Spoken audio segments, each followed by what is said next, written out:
మిత్రులారా, ఒక కేసులోని విషయం ఏంటంటే ఒక ఉద్యోగి కంపెనీకి వెళ్లే క్రమంలో యాక్సిడెంట్కి గురి అయి అతని యొక్క రైట్ లెగ్ని పోగొట్టుకున్నాడు. తర్వాత అతను కంపెనీకి ఎన్నిసార్లు అప్లికేషన్ పెట్టుకున్నా నష్టపరిహారం చెల్లించడానికి కంపెనీ వాళ్ళు ముందుకు రాలేదు.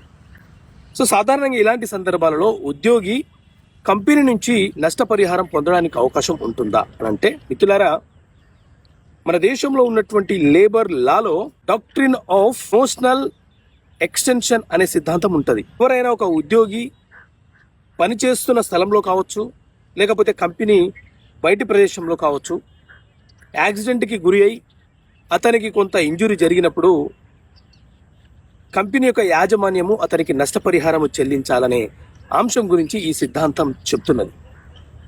Workmen's compensation act 1923 section 3 subsection 1 ప్రకారంగా ఒక ఉద్యోగి ఆఫీస్కు వస్తున్న క్రమంలో కంపెనీలో వర్క్ చేస్తున్న సమయంలో అతను ఏదైనా ఒక యాక్సిడెంట్కి గురి అయి అతనికి ఏదైనా ప్రమాదం జరిగితే నష్టపరిహారము చెల్లించే బాధ్యత యాజమాన్యము కంపెనీ కలిగి ఉంటుంది అని చెప్పి ఈ యాక్ట్ చెప్తుంది.